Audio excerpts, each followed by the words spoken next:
Tell us about your board, man. Well, it's pretty cool because both these boards are trying to achieve the same thing, but the concepts are wildly different. And, you know, it's at the end of the day, personal preference.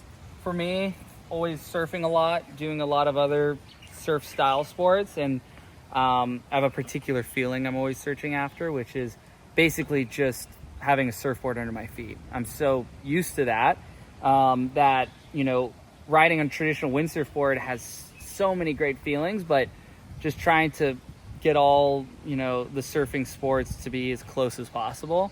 And something different, you know. I've been windsurfing since I was 6 years old, so just trying to always make the feeling seem new.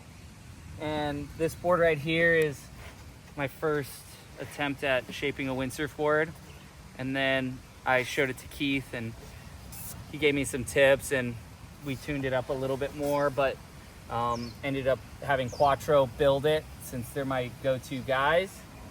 And right here, the fins are already very different than a normal windsurfing set. Bigger fronts than a windsurfing set, but still bigger backs. These are actually my surfing fins. I just had the US box put in and developed these fins for Sunset Beach on Oahu. These foils are actually really good for small waves too, so I'll shortboard them in most conditions at Hokipa.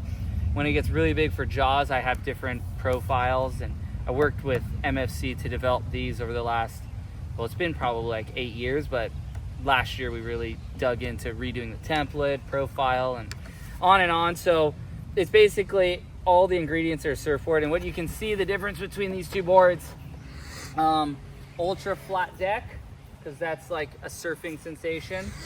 A lot wider tail, widening the stance. I think most people probably windsurf what would be considered wide is 19. This is like 22, 21 and a half wide. And then just the rocker too. The rocker is very different than a normal windsurf board. There's so much that goes into it, but you know, it may be a little bit slower on the planing side of things, but for over here, you're just trying to get to the wave and rip apart the wave. So Yeah. it's not that big of a deal. Just on the fins, you always use G10 or is that? Yeah, those I like G10 because, well, we get them made custom here right at the KT factory with MFC. And I like the qualities of it because it does flex a little bit, but overall they're quite stiff, which is good for windsurfing. Yeah. And these, obviously, I mean, these look, I know they're slightly different size, but this is still a bit unconventional that the fins are kind of all, you know, similar size. Yep. So is that something that you're going to start seeing a bit more, you think, in, well, you know, production boards or, yeah, I don't know. Well, I know I'm collaborating with KT Quattro to bring a similar style board that I'm riding in the All Classic with these fins into production. Yeah. Just, you know, if people want to ride what I'm riding, we're going to make something that might be a little more user-friendly, but, you know, still give you that ultimate surfing feeling. So it's something we're working on, so people will be able to ride these fins. And for how small they are, they're extremely powerful because of the profile. They're not 50-50. They're, you know, just basically asymmetrical, flat on the inside on all of the fins. And there's other twisting and, you know, there's thousands of profiles you can use in this section. And we found one that seemed to, you know, create a lot of lift while being very low drag. Okay. And what about the rocker line on this board? How does it compare to, you know, the production boards? Is it a lot? You know, do you put There's a lot more rocker in the back section of this board in comparison to, say, a production board like this one. Yeah. And the reason why you don't have that much tail rocker in a windsurf board is because you want to be planing. When, you know, on this board, you kind of get the looseness from moving the width forward and you have a narrower tail. These rails are a little sharper, so it kind of planes better. These are very much surf rails, so it's very soft. So it's really nice and forgiving when you're doing a maneuver. It doesn't bite you. And I would say, we've been working on surf style windsurf boards for the last few years now, and there's been a mixture between that and this. And it felt like it was a little disconnected, and so when I made when I designed this one, and I wanted to just go as core surfing as possible because we do have Hokipa, and I'm eager to try this in other places though. So far plane's really insane. All right. It's stupid stable because of the flat deck and the wide part back, so going over whitewater is insane. I think I would use it honestly most places. I've already designed a few more that would be better in less than ideal conditions, like not Hokipa, more like right here, you know, at Sprex or Kanaha, or I think if I went to Japan or something. I don't know. So what is this? Would this be a kind of all-rounder board as far as the wind conditions and stuff? Or, I mean, have you got? For me, this is my daily. Oh, your daily. What's the dimensions on it? This is an 80 liter, and it's 7.3, about 22 inches wide, probably like 4.7 inches thick. And how heavy are you?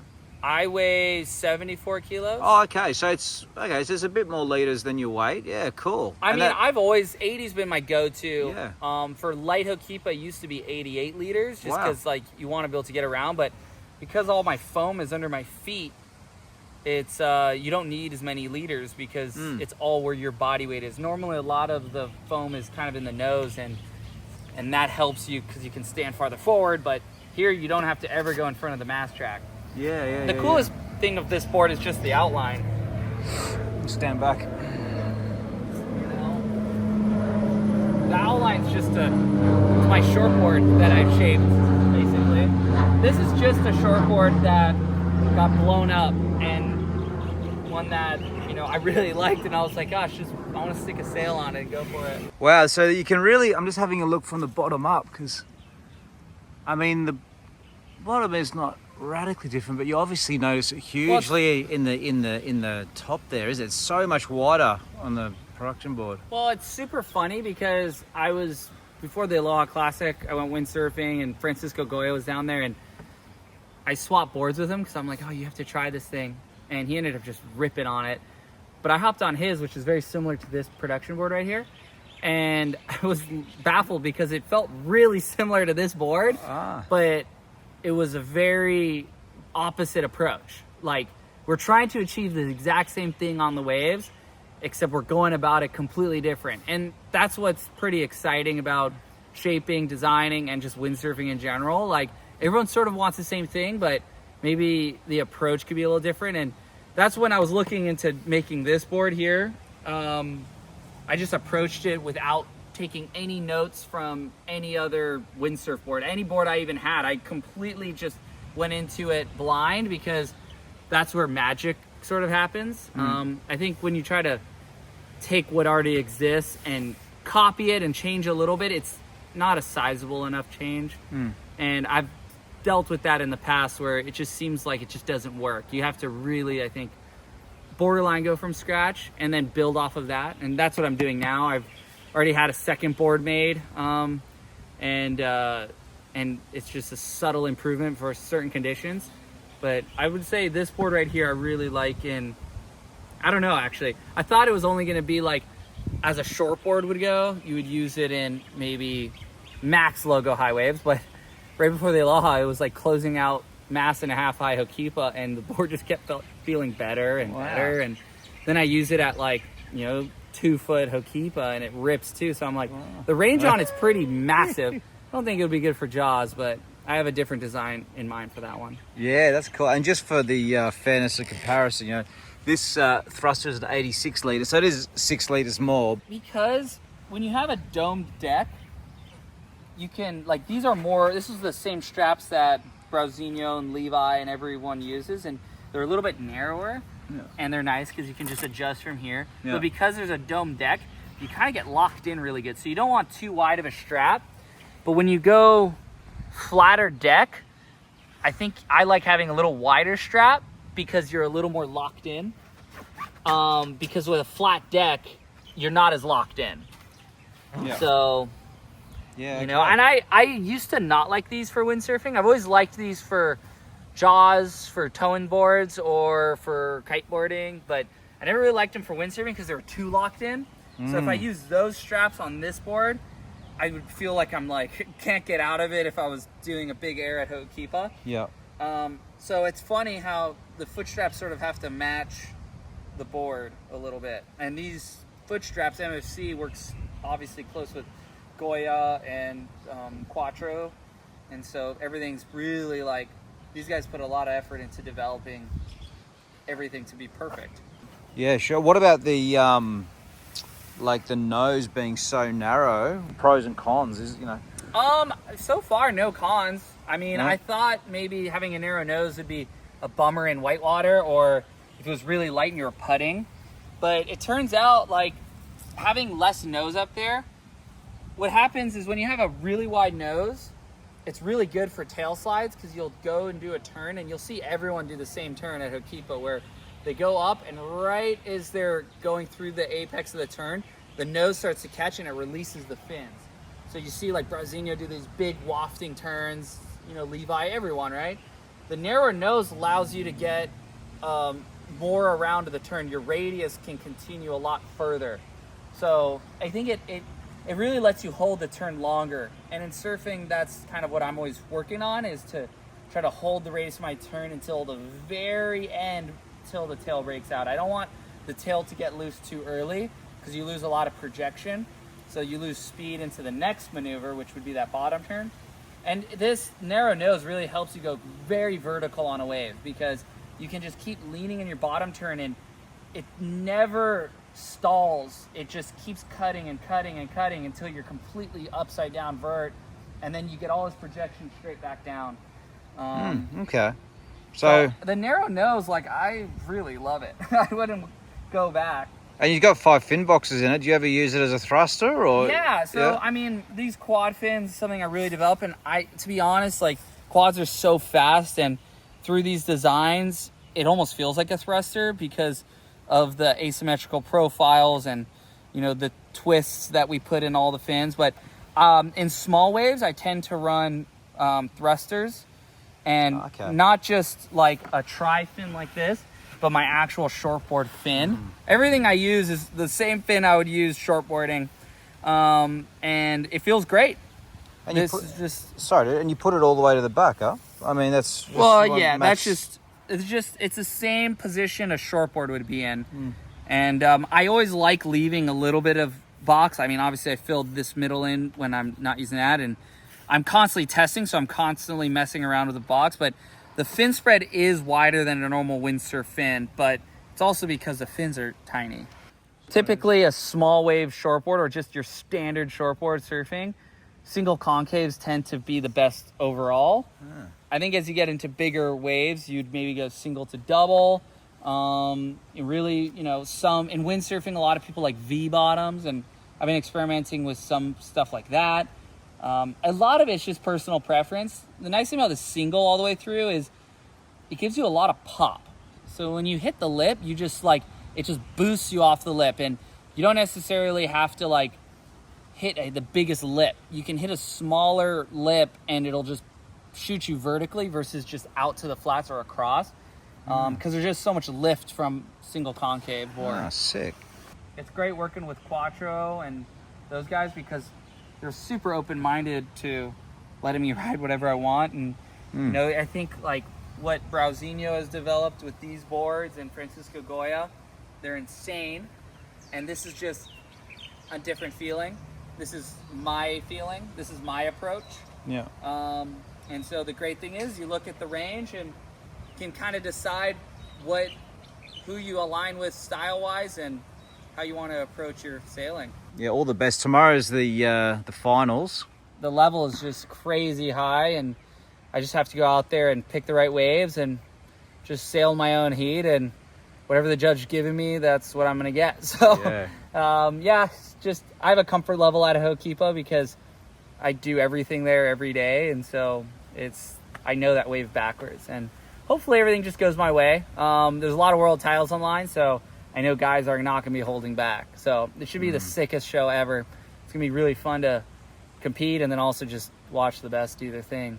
Sick, Kai. Thanks, man. All the best, dude. And thanks so much for spending the time with us, man. We'll see you guys at Hokipa. You. So there's Backyard Sunset, and that's the legendary spot, that Robbie Nash and Jason Polikow and a ton of the legends used to sail a lot. Yeah. Not so many people sail there anymore, It's a really fickle spot. It's tremendously hard to get good unless you strike mission it. Okay. Fortunately, I spend so much time on the North Shore Wahoo surfing. I always keep a set of gear over there. So I look up the coast and I see enough wind, and there's usually like an hour or two window. Can go out there and have basically Cabo Verde type conditions, except maybe twice as gnarly because it's barreling. And at the very end of that wave, it's called boneyards, and it's just completely dry reef. And so it's very challenging when it's low tide, because if you straighten out, you will hit a coral head. So you want to kick out, but it's notoriously light as well. And the waves stretch all the way to the Sunset Beach proper. So it's easy to get caught inside. It's a challenging wave, but in the right conditions, like, you'll never be like more amped and more scared to do a trick. I went over there a couple years ago with both Ricardo Campello and Brazinho, and Levi sailed there a ton before, but it was the first time I saw Ricardo Campello question hitting a lip. Normally he'll hit anything at Okipa, but so shallow and so hollow and so heavy. You see a section that would be the best 360 section of your life, but you're like, gosh, if I don't make it, everything's broken and I might be broken. Yeah. So it's a good challenge. I like going there still because I feel like there's still a lot left on the table. Yeah. And if you get washed down, you do have to do the walk of shame through all the surfers at sunset. And I think my last experience there, I almost ended up to Rocky Point, which is maybe a good 3/4 of a mile down the beach. What do the surfers on the North Shore think about it when they see the windsurfers out there? Really? Well, they don't. The surfers don't see windsurfers all that often, No. so they think it's all pretty sick, you know. Okay. And there's just a handful of us that go windsurfing over there. So, and there's so many waves on the North Shore of Oahu. Like, one of my favorite sessions ever, and it's always been a dream to do this. You can look this up on YouTube. It's Robbie Nash sailing pipeline. It's almost impossible to actually windsurf pipeline proper now because it's always so crowded. But when it's small and the wind direction's right, I've windsurfed backdoor, like head high, a couple times logo high. And it's just so fun because you end up right onto sand every time. If you lose your gear, it's up on sand, which is a different experience than Ho'okipa. But yeah, no, it's hard to sail over there only because of the fickleness. You sort of have to just be there and you see it and you just go, and the wind might die and you might swim in, but it's kind of part of the fun. It's funny you mentioned Nash at Pipeline, because I actually digitized that VHS and uploaded it onto my channel. That's probably you who uploaded Yeah, it. but what happened was about a year ago, it got pulled. The guy who made the video, he saw it and then it got copyrighted. My gosh, but I've still got the video at home, so maybe I'll upload it again. Just put a couple clips over this video. I don't know if anyone will ever windsurf pipe again like that, but it's kind of cool. Leave it to just Robbie Nash as one of his legendary feats that he did. That was awesome. Ford F-150 Raptor 2017, so I've had it for a minute. Let's go check it out, because one thing I learned being in Maui is there's a lot of trucks. They call them trucks. In Australia we call them utes, but yeah, they're trucks here. Yeah, but in Australia we have a limitation to how much we can modify, in America, cars. You can just keep going as big as you want. Yeah. Have you seen Robbie Nash's F650? I've seen photos of it. It's absolutely, it makes this thing look like a toy truck. Tell us a bit about it. How long you had the car for? I've had this truck since 2017, and over the years it's gotten more and more modified. Basically, so Levi Siver and I, and a bunch of people are good friends with this guy Joshua Steele. He's a avid windsurfer. He grew up here when he was younger, and then now he lives in Texas. He races trophy trucks, and he builds trucks for a living back in Texas, and everything's bigger in Texas. So, every time he's come out, he's just offered to keep modifying it, and I just say, yeah, keep going at it, and so look at this. You got the there's a Fox lot shots going on. in there. It could use a good little wash, but she gets me from Ho'okipa to my house pretty quick. How about all the carbon fiber? Yeah, it's pretty sick, why isn't not, it? How much is it lifted? It's leveled, so I'd say it's like a 3-inch level, and then I just have giant tires, so giant wheels. It just makes it look really big. I have 17 wheels, and then these are 39s. So it just makes the truck really sit high, and I end up getting these bigger fender covers and then bed cover in the back, just so I could fit the wheel. And really it's just like when you have an opportunity to do all this stuff, it's just a lot of fun. And yeah, no, it's cool. Is there actually any? Do you have to do any off-roading in Maui, or I mean, you could go off road whenever you want. And yeah, okay. to get down to Jaws, for example, you this truck does great going to Jaws because it can be like super muddy and really off road.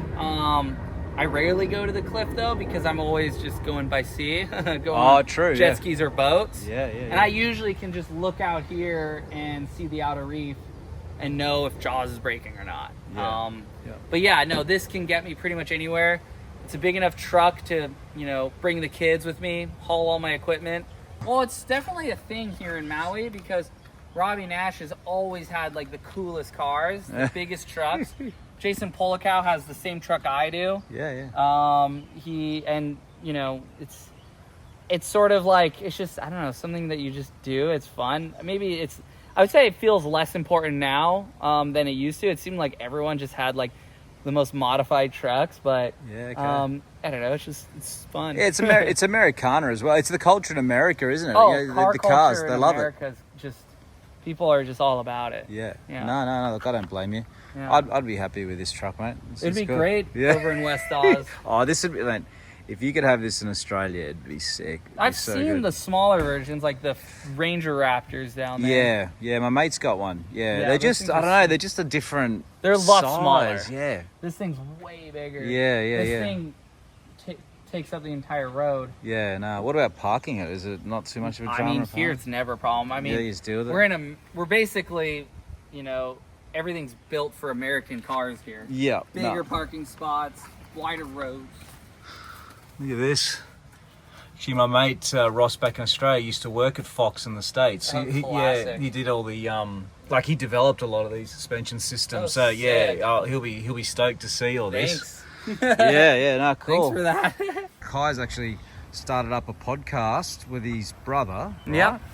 And obviously talks about a whole range of topics related to water sports, wind sports. But you were saying tonight he's doing one with Levi Siver. Yeah. Just talking about windsurfing. So if you haven't already subscribed to that channel, like what's the, if they want to find it, what's the channel? It's called Lenny Bros. Yep. I mean, you could pretty much find it on my channel though, like Kai Lenny YouTube. Cool. Okay. We're just put it up there for now to try to build it up before it could live somewhere else on its own. But yeah, we're gonna do one with Levi. It should be out next week, and we're just gonna dive into basically the lore of wave sailing. Yeah. Ho'okipa, he was there in the beginning, even before I was there for sure. And Levi got to see it all, and he's still competing for the Aloha Classic. He's probably been the wild card to beat at Ho'okipa. If there was just one guy, it'd be like Levi Siver, and he's won out there. So really excited to just pick his brain. He's so passionate about windsurfing, and yeah, he has some sick stories, and I can't wait for everyone to hear it because I want to listen to it too.